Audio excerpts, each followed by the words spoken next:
At the outset, I would like to show my appreciation to Art of Living for giving me this opportunity to meet such wonderful people and to be able to share our work and my own experience with technology.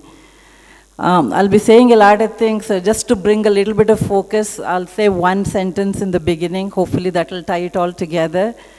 I work with only the children from the government schools because that's the main option available to our mainstream children. And we do work with state board curricula, and it's a support system we're creating. And what we're doing at the moment is distance education by connecting our urban teachers from our center to the rural school. And of course, you have the technology, the content, and the infrastructure. I'll visit all of that later. If I may, I just wanted to say that if I could segment my life into three parts, there are actually maybe 6 or 7, but 3 parts. The first 10 years of my life, formative years, and the 15 years of my life where I was developing my career in United States with technology, and the last 15 years of my life where the time and life has been devoted to the developmental sector to give learning opportunities for children in village communities. The first 10 years, and then the last 2 segments, of course, I've been seeped with technology for whatever reason. But ironically, the first 10 years of my life, there was no technology. I grew up in a village, and even the pressure cooker that we saw in that cute film, my mother had it much later. And we had a radio, which was the focal point of our whole family. And the broadcast wasn't even throughout the day. It was strategically placed in such a way that during lunchtime, if the music happens, we would all be part of it. And breakfast time, at night time, of course, there was the news hour and things like that. So that wasn't there. But what we did have was a father who was a teacher, who connected to the outside world through books. And our small house in this small village, the library had books from Tolstoy to Dostoevsky to Albert Camus. And he just imbibed this love for us to connect to the outside world. And that spark to explore and experiment and to innovate.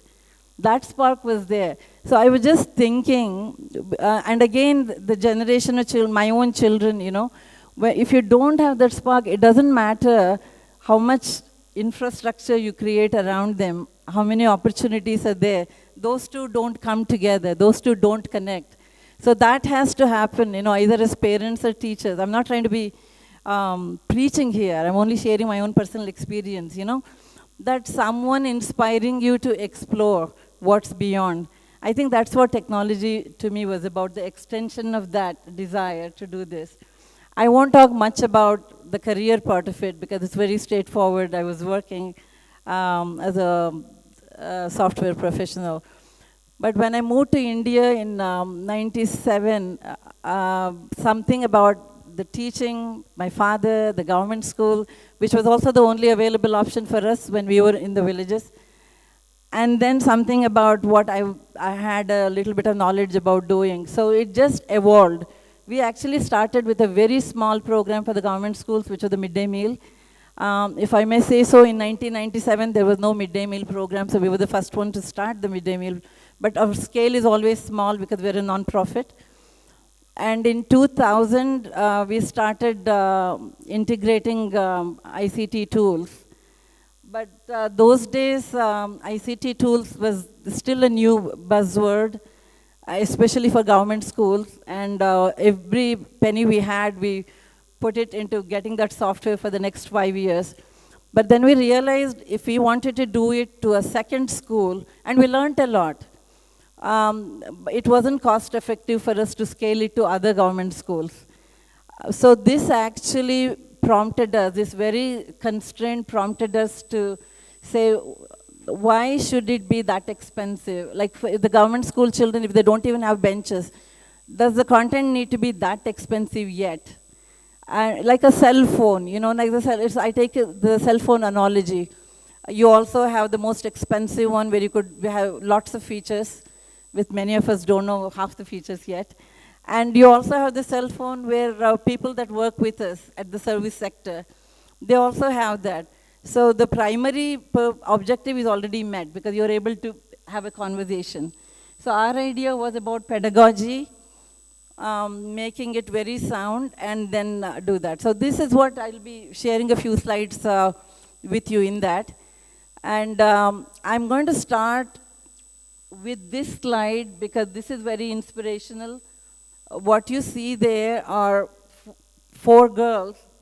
3 of them were in Boston on a technology teen summit. This is from our after-school center. We have an after-school center where we have networked with MIT Media Lab and Boston Museum of Science. It's a global network. So there is one in India, so 3 of our teens every 2 years go participate in this global teen summit. So this is one of those pictures where Asiya is a software engineer now and working for an IT company. She was the first one to finish high school in her family. She's a girl from a minority company. The idea is in this after-school center, what we've been able to do is give access to technology. And we have a mentoring program. Since it's an after-school program, we don't fuss about curricula during those periods. It's about getting them excited about learning, becoming very comfortable with technology. And many, many girls and boys have been able to get into the professional degrees. They're on college scholarship, college scholarship fund. The way we've been using the technology, like I told you, is we use it as a facilitator, but our idea is to tackle one big major challenge that we face in India.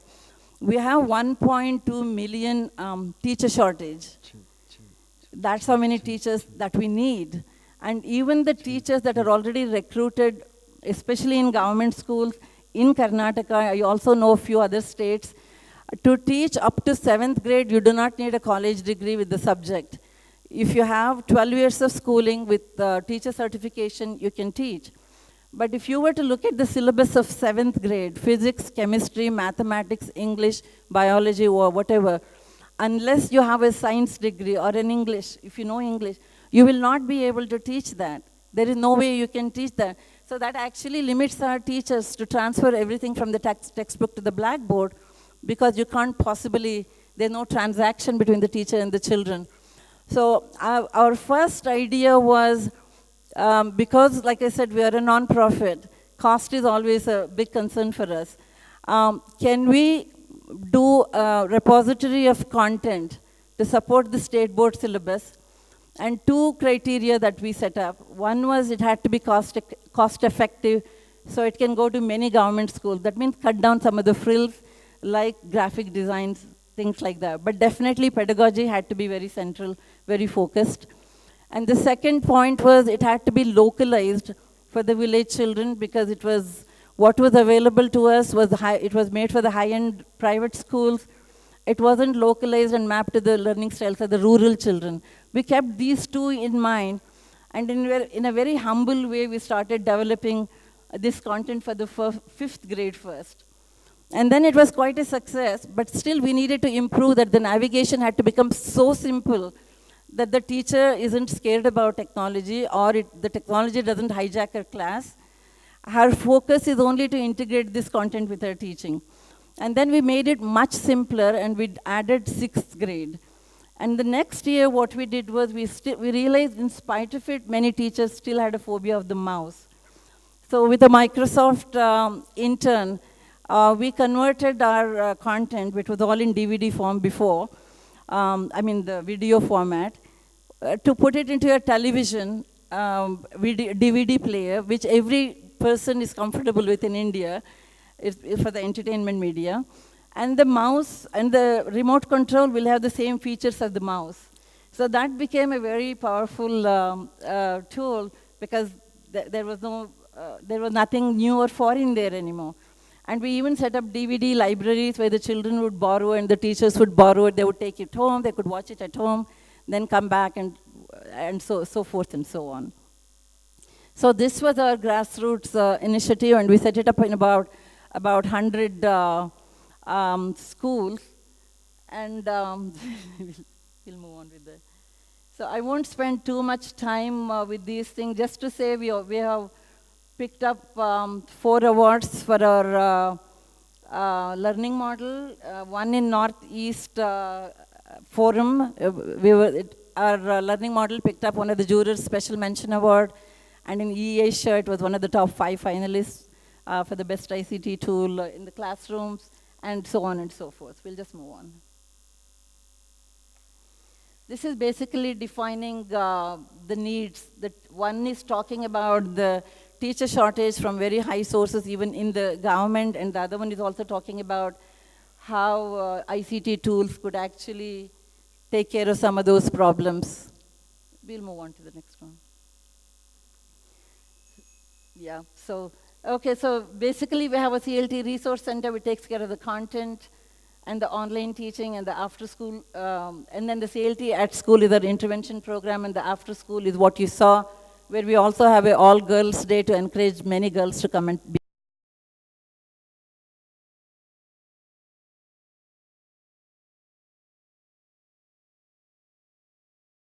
Just a few slides to see how the content is integrated into the government schools. And one bell is rung. I would like to take about 2 minutes for a video.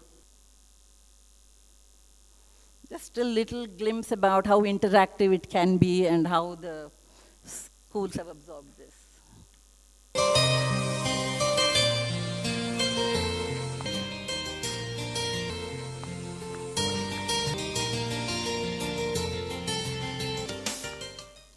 ತೂಕವಿದೆ ಅನ್ನೋ ವಿಷಯದ ಬಗ್ಗೆ ಮಾತಾಡ್ತಾ ಇದೀವಿ.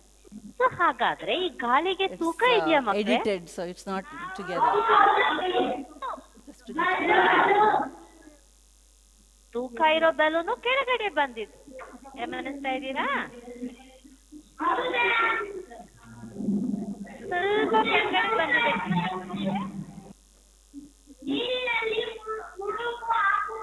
ಕೆಳಗಡೆ ಏನಿದೆ ಹೇಳಿ? ನೀರಿದೆ, ಹೌದಾ? ಗಾಳಿಯೂ ಕೂಡ ಅದ್ರ ಮೇಲೆ ಒತ್ತಡವನ್ನ ಹಾಕ್ತಾ ಇದೆ, ಹಾಗಾಗಿ ನೀರು ಚೆಲ್ಲಲ್ಲ ನಮ್ಗೆ. ನೋಡಿ, ಇನ್ನು ಸುತ್ತುವರಿದ ಗಾಳಿಗೆ